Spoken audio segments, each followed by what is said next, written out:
Today I'm going to make a banana nut fancy coffee cake. I think you're really going to like this one.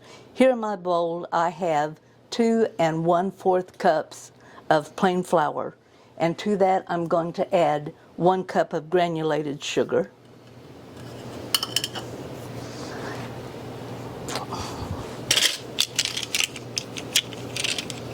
1 1/2 teaspoons of baking powder. Now baking powder and baking soda is different. So we're going to get 1 1/2 of the baking powder, put in there.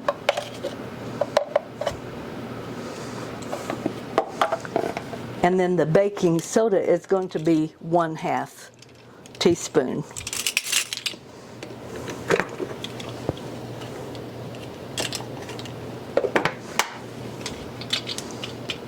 And 1/2 teaspoon of salt.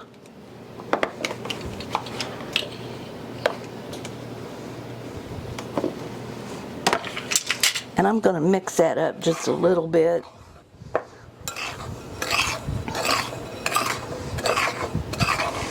I want that baking soda and powder all mixed in there evenly.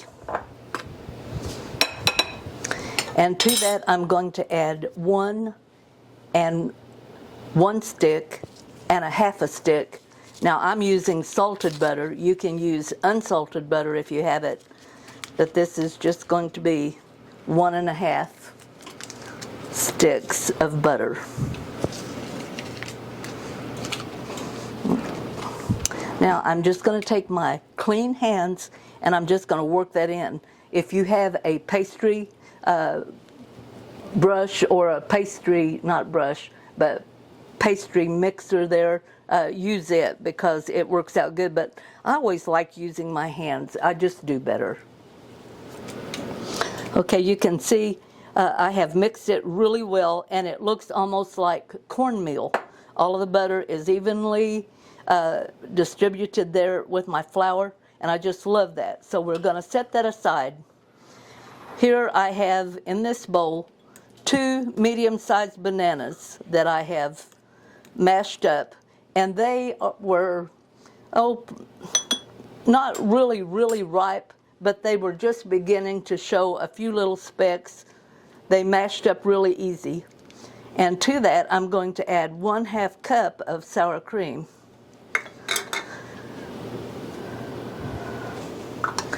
And 2 large eggs.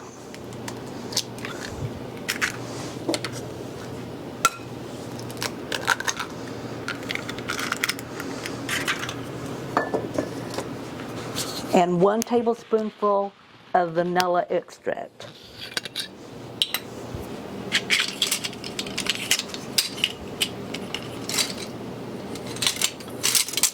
And that sounds like a lot, but with bananas, it's really good. 1 tablespoonful of the vanilla. And I'm just going to kind of mix that together a little bit. Got that mixed in good, and I'm just going to add it, make a little well kind of there in my flour mixture. Pour my wet ingredients in there.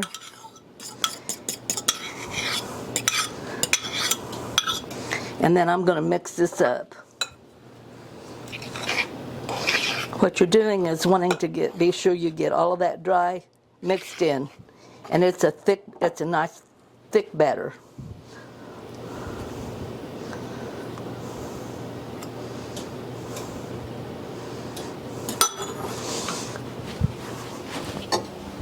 Here I have a 13 by 9 pan, and I have sprayed it with olive oil. I've sprayed the sides and the bottom, and I'm just going to turn that out into that pan.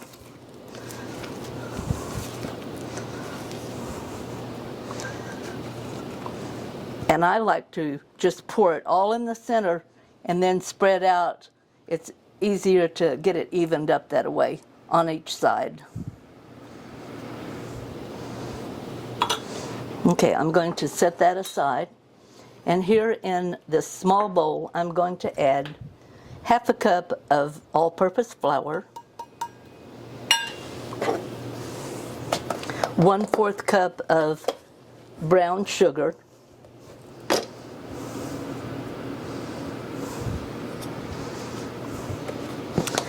and I'm just going to mix that a little bit there with my hands, kind of get it mixed up.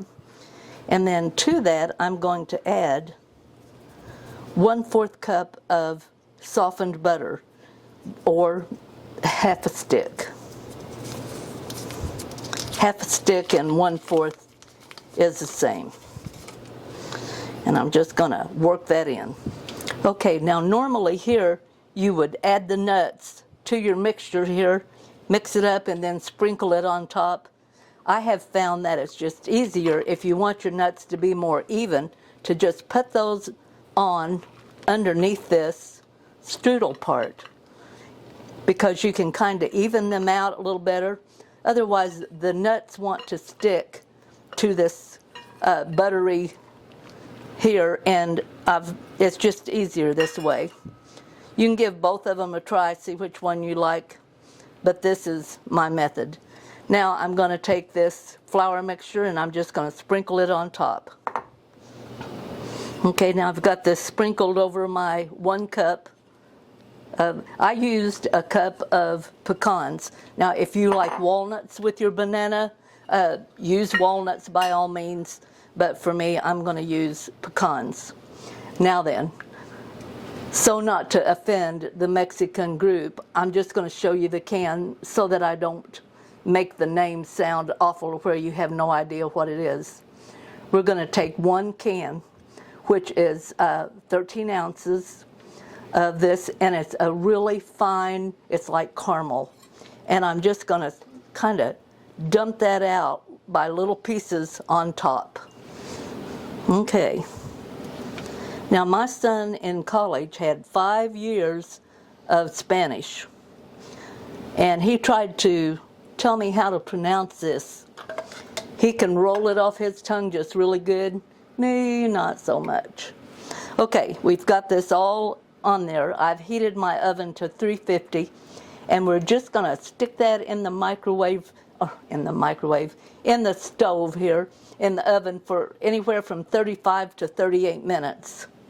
Okay, you may notice I have on something different than I had while I was cooking. It's not because I made a mess. It's because I got too hot.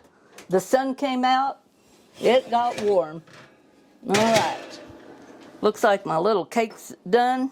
Gonna set it here, let it cool for a little bit, and then we're gonna tie into that. Now you want to eat this while it's warm, it's the best, but you can let it cool off and just warm it up a piece at a time, like in the microwave. And if you want, you can spread that where that it's a little more even. Now onto your cake. Me, I kind of like the messy look, because once it gets in a bowl, and maybe with a little whipped cream or ice cream beside it, you're not going to notice that that caramel is not all over it. Give this one a try because it's really good.